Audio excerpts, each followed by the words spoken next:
Today we are covering strategic test-taking to improve your NCLEX performance.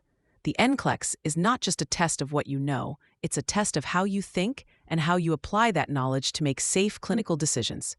Mastering strategy is just as important as memorizing lab values. Let's start with deconstructing the question itself. Before you even look at the answer options, you must identify what the question is truly asking.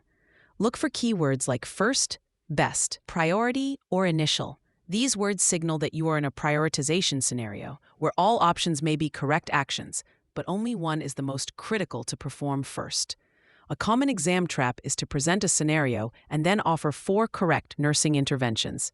For example, a postoperative patient is anxious, reports pain of 6 out of 10, has a blood pressure of 140/90, and their dressing has a small amount of new bloody drainage. The question asks for your first action. Your options might be to administer pain medication, reinforce the dressing, check vital signs, or explore the patient's anxiety. While all are valid, the most important first step is assessing the situation further by checking vital signs to establish a baseline and ensure hemodynamic stability, which is a core tenet of the nursing process. Assessment before implementation.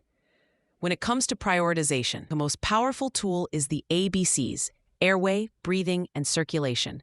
This is your go-to mental shortcut. If a patient has a compromised airway, it doesn't matter if they are in pain or need a new dressing. For instance, if you have to choose between a patient with an allergic reaction complaining of a tight throat and a patient with a fractured leg, the patient with the potential airway obstruction is always the priority. The exam will test this by creating scenarios where a less acute but more obvious problem might tempt you. Now let's talk about select all that apply questions, often called SATA.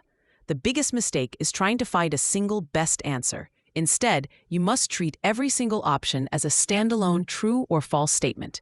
Read the question stem, then read the first option, and ask yourself, is this statement a true and appropriate intervention for this client's situation? If yes, you select it. Then you move to the next option and do the same, completely independently of the others. A common trap in SATA questions is the inclusion of options that are technically correct nursing actions, but are not appropriate for the specific situation described in the question, or are not the standard of care. Finally, for the next generation NCLEX case study questions, your strategy is to be methodical. Read the client information and medical record tabs thoroughly before jumping to the questions. Understand the patient's story first. Pacing is key. Don't get bogged down trying to achieve perfection on a single difficult question, as the exam is computer adaptive. Answer to the best of your ability and move on. Remember to watch out for answer options with absolute words like always, never, or only. These are often incorrect because patient pair is highly individualized and rarely fits into such rigid boxes. Your guiding principle should always be safety and the nursing process. Assess, diagnose, plan, implement, and evaluate. This systematic approach is what the NCLEX is designed to test.